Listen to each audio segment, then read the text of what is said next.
Hi! Kumusta mga kababayan? Kumusta po kayo? Saang mang panig ng mundo, saang mang bahagi ng Pilipinas, kasama niyo na po si Ka Eric para sa ating video analysis at video talakayan.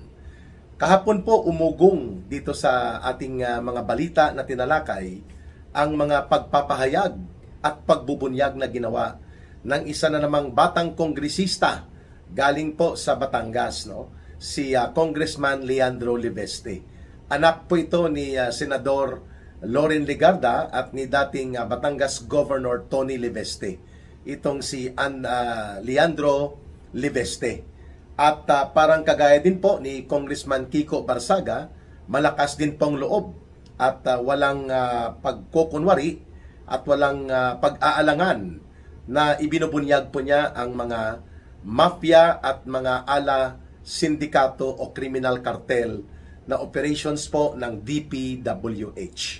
At kasabay niyan po ay may mga ilang pahayag din si Congressman Kiko Barsaga na sinagot niya ng matalas at maanghang ang sinasabi ni Marcos na pakana daw ng oposisyon ang mga nangyayaring political instability at mga pagkilos, mga protesta, mga rally na ito, at ang panawagang siya mag-resign siya, pakana daw ng oposisyon upang siya ay tanggalin sa kapangyarihan, bagamat siya ay walang kinalaman naman daw talaga sa mga issue na sumasambulat hinggil sa 1 trillion pesos na flood control na pandarambong at marami pang issue ng korupsyon. Talaga ha?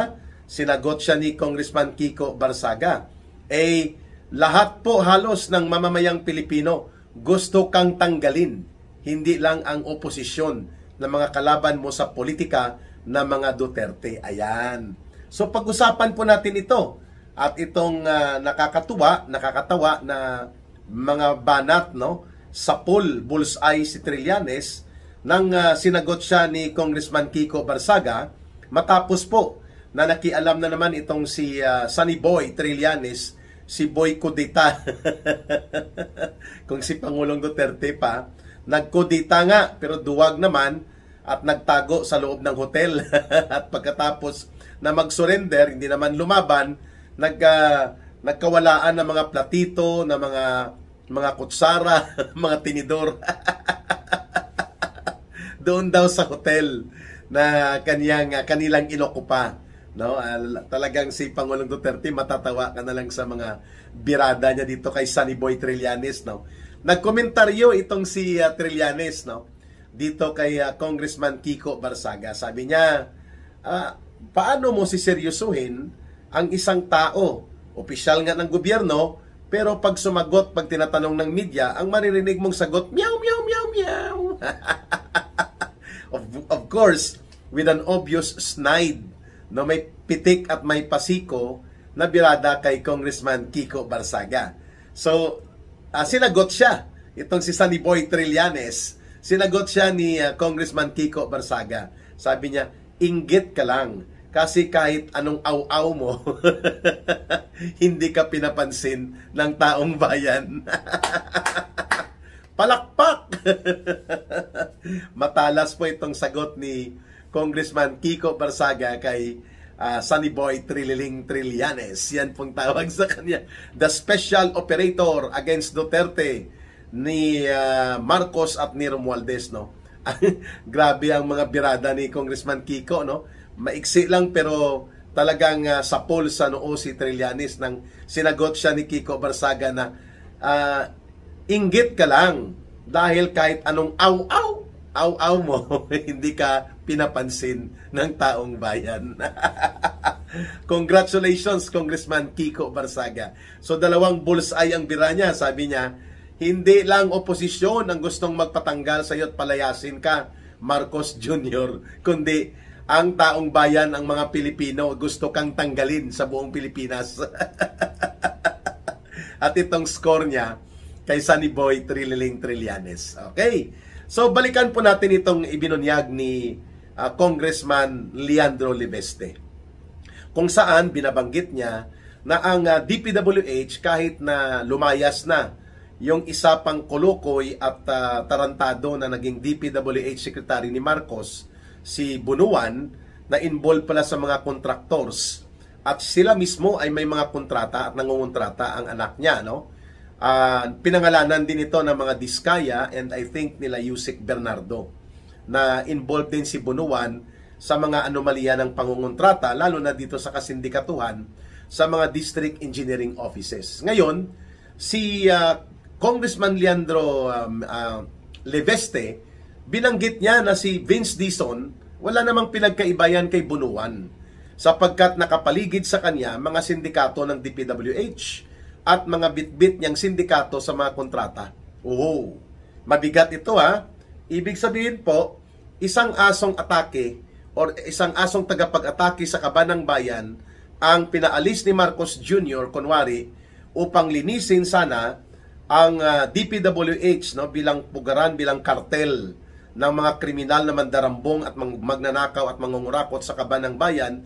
Aba, ang ipinalit pala, wala namang pinagkaiba kung pagbabatayan natin ang revelations at mga pagbubunyag at inihayag kahapon ni Congressman Leandro Leveste na si Vince Dizon bilang DPWH Secretary ngayon ni Marcos ay pinapaligiran at ginagawan po ng cordon sanitaire ng mga kontraktor o konektado sa mga kontraktor na may mga anomalya na proyekto. Ibig sabihin po, kilala at alam personal ni Congressman Leveste ang mga binabanggit niya na si Vince Dizon mismo ay walang pinagkaiba ang diskarte nito doon sa diskarte ni Bunuan na kanyang pinalitan, konektado sa kontraktor, ang mga sindikato o mga contractors.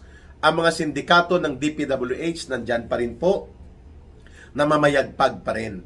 In fact, hindi nga nila binuwag ang District Engineering Office na kung saan ito po ay kontrolado.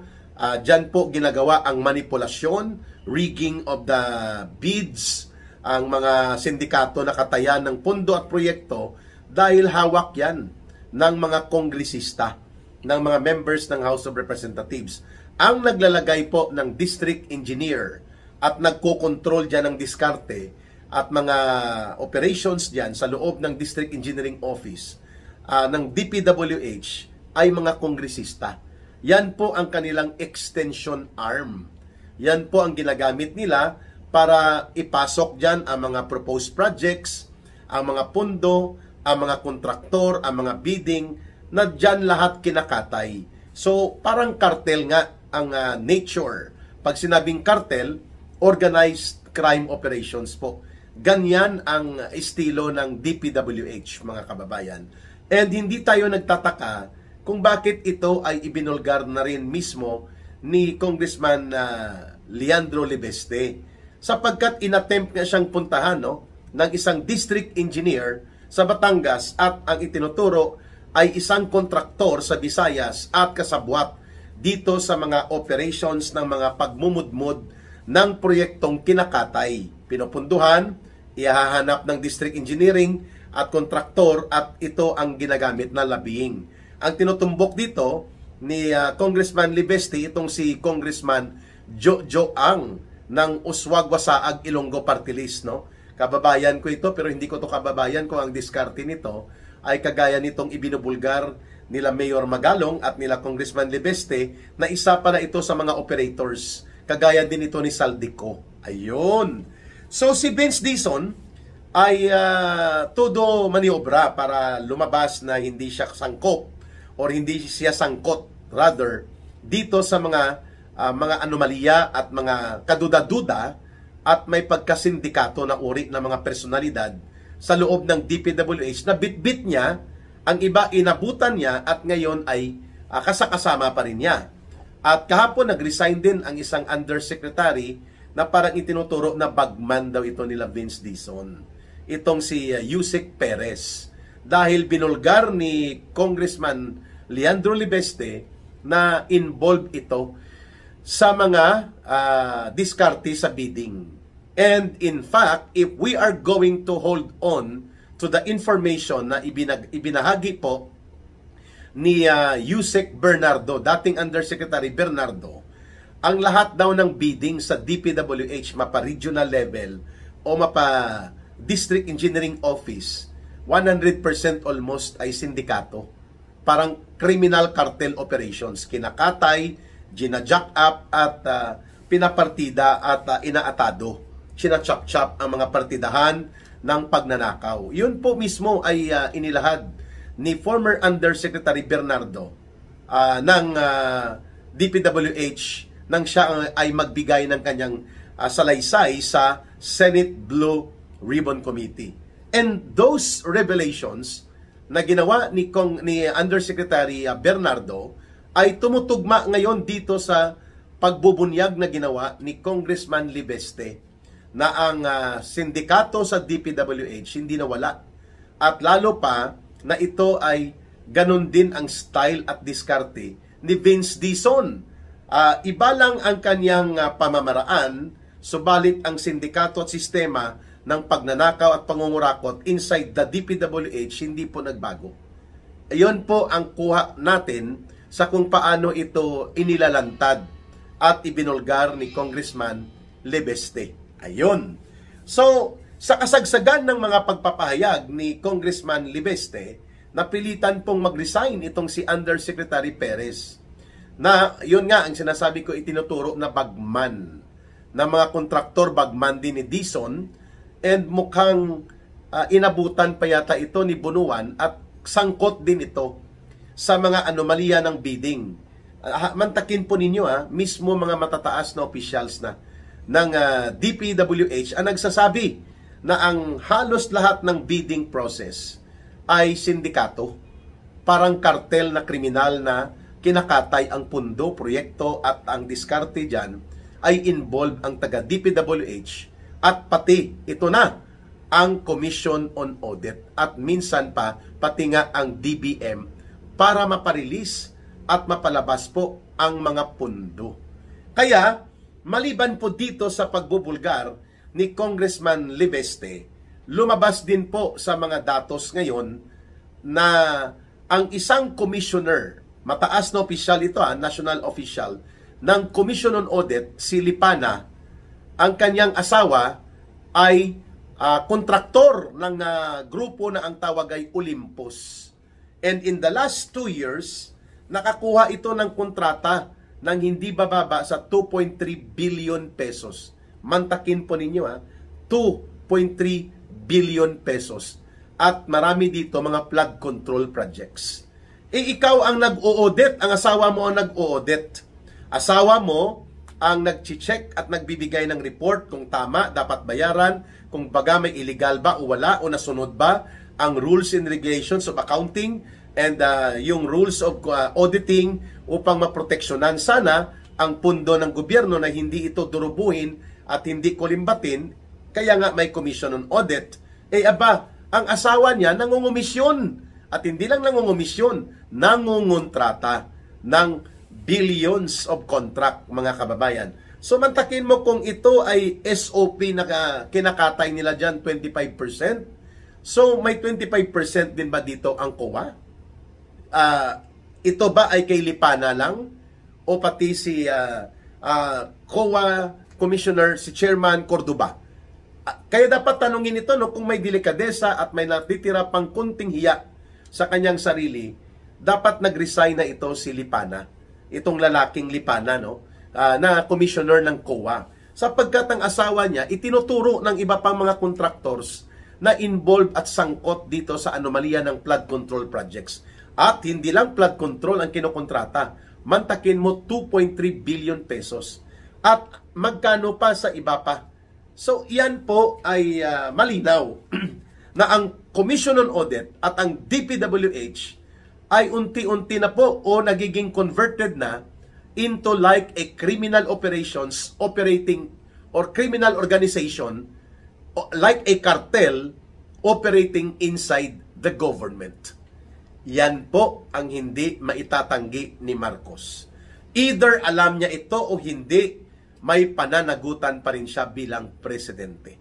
Kasi kung ganito po ang nangyayari sa DPWH, sa COA, and even sa DBM, na naging parang kartel at mafia ang operation nila, hindi pwede na magmaang-maangan Hindi pwede na walang alam o maghugas kamay na parang inosente si Marcos dito.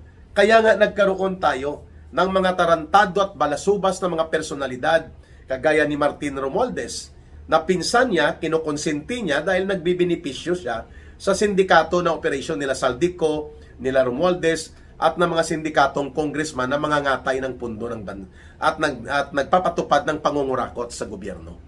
Yan, pinayagan niya yan kasi nagagamit niya ito sa kanyang special political operations ni Marcos at nila Romualdez upang wasakin, magkaroon ng malawakan at tuloy-tuloy na political demolition job laban sa mga Duterte political camp.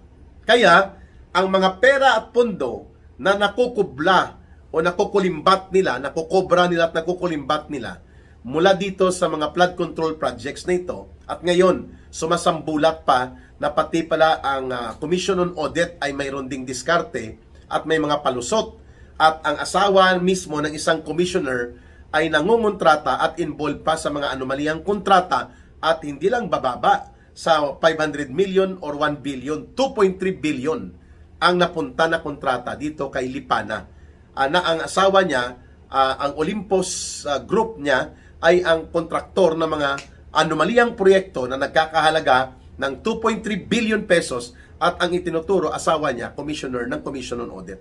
Wow, kaya pala lusot na lusot ang mga ghost projects.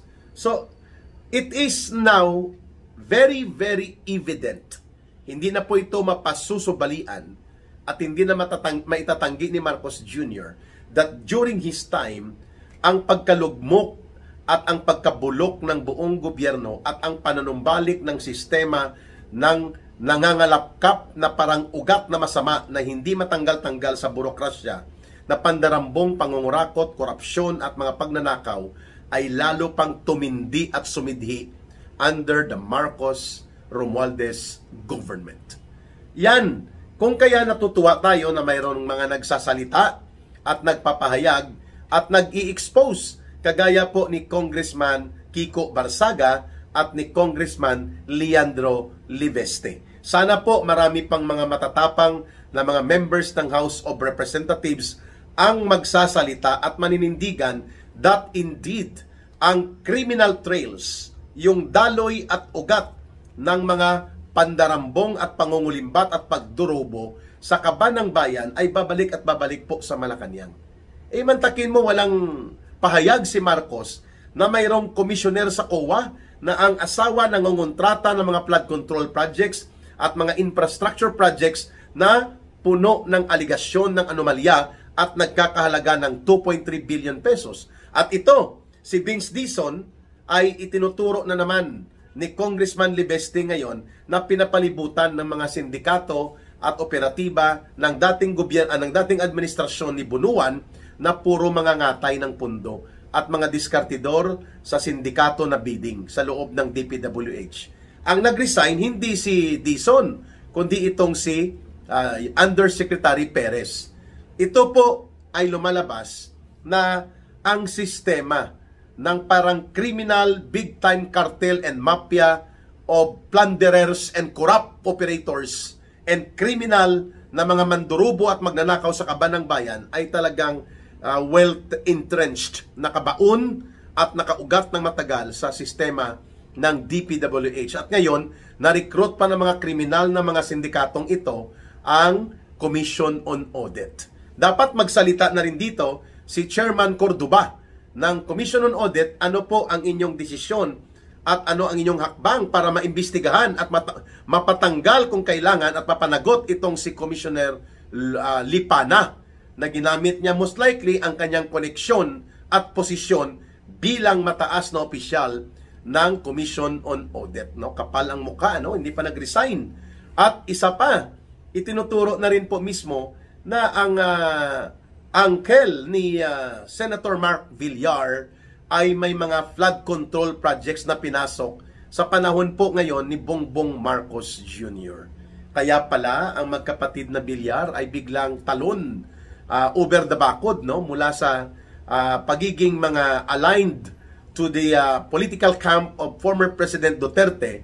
and Vice President Duterte tumalon ang magkapatid na Senator Mark Villar at Senator Camille Villar, sapagkat ang pamilya pala nila, lalo na itong tiyuhin niya na si Christian Aguilar, itinuturo na nangungontrata ng mga maanumaliyang flood control projects na almost 400 million sa ilalim po ng gobyerno ngayon ni Marcos at Romualdez. Terrible. Mabuti na lang po at mayroon tayong matatapang at malalakas ang loob na mga batang congressman, kagaya po ni Congressman Kiko Barsaga at ni Congressman Leandro Libeste. Dapat po ay siguro mag-voluntary resignation na rin si Secretary Vince Dizon, sapagkat bit-bit niya rin po ang bagahe ng ilang mga anomaliyang kontrata at activities na na-involve siya at itinuturo doon sa panahon ng COVID-19 pandemic. Dahil ito siya ay naging parang COVID-19 pandemic, parang deputy ito ni Charlie Galvez, no? Si General Charlie Galvez, no? At itinuturo na may mga ilang diskarte sila na bagahe din at anomalya sa pandemic ng COVID-19, at kasagsagan yun po na nakakalusot ang mga pangungontrata sa mga supplies, bakuna, at pati laboratories. Nauso pa ang swab noon. So ito ngayon ay lumalabas na unti-unti at kumakalat.